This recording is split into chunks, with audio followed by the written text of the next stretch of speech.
धुंधली बोली जरूरत ना है महाराज, हमने नामकरण पहले कर लिया है। बोले क्या कर लिया है? बोले जैसे ये पेट में था तो हमने सोचा हमारा नाम धुंधली और लड़का होएगा तो या को नाम धुंधकारी होता है ना। लाला अभी कहां पेट में है और मैया गूगल गुरु से पूछ रही है होने वाले बेबी का नाम बता। पिंटू, टिंकू, पप्पू, छुन्ना, कितने निकलते सब गुरु फीके, गूगल गुरु आगे। बोलो राधे राधे। अब वो उसी के चक्कर में पड़ गई, धुंधकारी नाम रखवा लिया। आत्मदेव जी के मन में ग्लानि हो गई, ये कैसा बालक है, दिन में देर तक जगता, सोता रहता भैया, उपद्रव करने लगा। एक पूर्णिमा के चंद्रमा के समान खिल रहा है जिसका नाम गोकर्ण है, एक अमावस की काली रात्रि के समान दिख रहा है जिसका नाम धुंधकारी है। एक किसी का कभी बुरा नहीं करता, एक किसी का कभी भला नहीं करता, दोनों विपरीत आचरण के। जैसा परवरिश हुई, जैसी माँ ने ज्ञान दिया, प्रथम पाठशाला तो माँ की गोद होती है ना। अंत में हुआ ये गोकर्ण का उपदेश पा करके आत्मदेव और गोकर्ण, एक दिन गोकर्ण ने समझाया पिताजी को, पिताजी क्या हो गया है तुम्हें? भैया कितनी भली बुरी बातें कहता, अब तो धुंधकारी इतना बड़ा हो गया। पिता को कहने लगा बीच में मत बोला करो। पिताजी बोले बेटा पूरा जीवन पालन पोषण में लग गया, तो ये संपदा मेरी धन दौलत बर्बाद कर रहा है, व्यभिचार में, जुआ में, मदिरा पान में इसको व्यर्थ गमा रहा है, तो मैं क्यों नहीं बोलूंगा। एक दिन धुंधकारी पिता को मारने के लिए दौड़ पड़ा और जिस दिन धुंधकारी ने पिताजी को हाथ उठा दिया, पिताजी उसी दिन गोकर्ण को लेकर के निकल गए। गोकर्ण ने कहा पिताजी ठोकर खाकर के जो बात समझे, अगर संतों के कहने से समझ जाते तो अब तक ठाकुर जी का दर्शन हो गया होता। बोलो वृंदावन बिहारी। गोकर्ण महाराज और परम पूजनी आत्मदेव जी वृंदावन चले गए और वृंदावन का प्रभाव, वृंदावन का कण कणे बोले श्री राधा राधा, वृंदावन का कण कण बोले श्री राधा राधा। गाइए वृंदावन का कण कण बोले श्री राधा राधा, श्री राधा राधा, श्री राधा राधा, श्री राधा राधा, श्री राधा राधा। वृंदावन का कण कण बोले श्री राधा राधा। ओ वृंदावन का कण कण बोले श्री राधा राधा।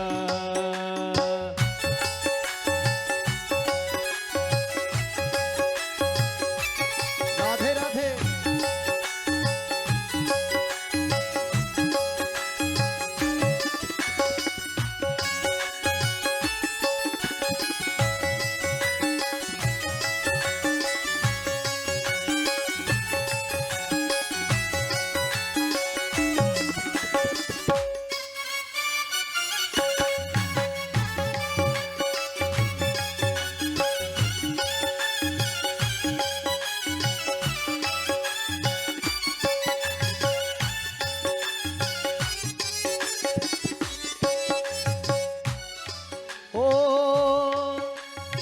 वृंदावन की गैया बोल श्री राधा राधा।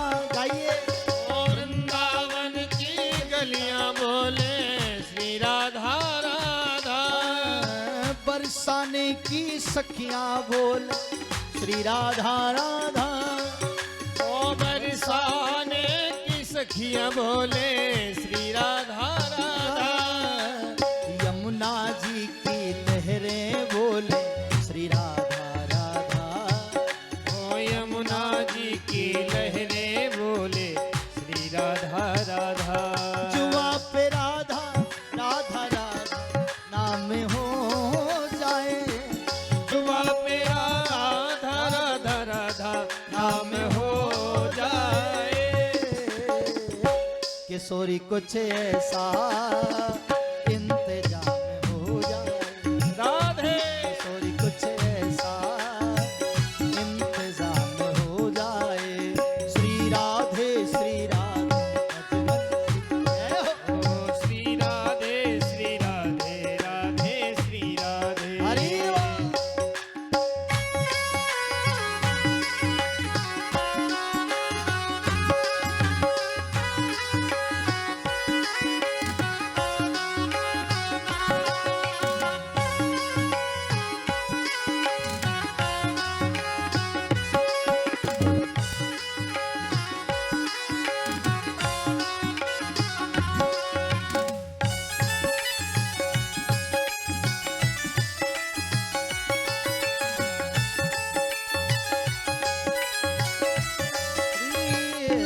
राधा क्या बोलेंगे? राधे राधे। आत्मदेव जी महाराज गोकर्ण को लेकर के कहा चले गए? वृंदावन चले गए। अब धुंधली अकेली बची। एक दिन धुंधकारी मदिरा पान करके घर में आ गया। मैया से बोला, माँ तुमने जो पिताजी का धन चोरी करके धीरे धीरे रखा है, मुझको खर्चा के लिए दे दो। मैं वाई से शराब लाऊंगा, वाई से जुआ खेलोगे। मैया रोने लगी, बेटा मैंने सब रुपया पैसा तेरी पढ़ाई लिखाई में लगा दिया। बोले नहीं, अगर धन नहीं देवेगी तो प्राण देना पड़ेंगे। कहते जैसी करनी वैसा फल, आज नहीं तो निश्चय कल। बोवे पेड़ बबूल का, कैसे मिले है आम। जरा विचार करिए। इसलिए ये कंटक वाला जो पेड़ घर में मैया धुंधली ने बोया था, उसी को आज चुभने लगा। एक दिन मां को डर लगा कहीं ये मुझे गला दबा के मार ना दे। बेचारी बूढ़ी धुंधली, पति से कपट करने वाली धुंधली विचलित हो गई। रात के अंधेरे में अपने को बचा करके भागी, जंगल में चली जा रही है। एक कुआं रास्ते में था, देख नहीं पाई और कुएं में गिर गई। हमेशा दूसरे को धोखे में रखने वाले प्राणी का यही हाल होता है। पति से कपट करने वाली, झूठ बोलने वाली नारी का यही हाल होता है। धुंधली को उसके किए का फल मिल गया। अब तो घर में कोई नहीं था तो धुंधकारी और अनाचारी हो गया। 5 वेश्याओं को लाकर के घर में रख लिया। उनके पालन पोषण के लिए राज खजाने लूटने लगा। एक दिन राजा के यहाँ चोरी करी।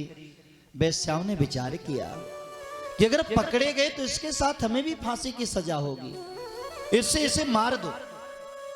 वेश्याओं ने मदिरा पान कराया, डंडे से काफी मुंह में चोट मारी, पूरे शरीर को प्रताड़ित किया, लेकिन धुंधकारी के प्राण नहीं निकले। क्योंकि जो जघन्य पापी होता है ना, सहज में नहीं मरता, बहुत तड़पता है। जब किसी तरह प्राण नहीं निकले तो उन वेश्याओं ने अग्नि के अंगारे रसोई के चूल्हे से निकाल करके मुंह में ठोंसना शुरू कर दिया। चिल्लाता हुआ, गुहार लगाता हुआ धुंधकारी अंत में प्राण त्याग दिया। मरने के बाद भयानक प्रेत बन गया। भजन किया नहीं, हरि भजन किया नहीं, माता पिता की बात मानी नहीं, सेवा करी नहीं, प्रेत योनि को प्राप्त हो गया। जब कई वर्ष बीत गए, एक दिन लोगों ने गोकर्ण को सूचना दी। गांव के लोगों ने, भैया तुम्हारा भाई दिखता नहीं है, वैश्याएं तो धन लेकर के भाग गए। एक दिन गोकर्ण भ्रमण करते हुए तीर्थों का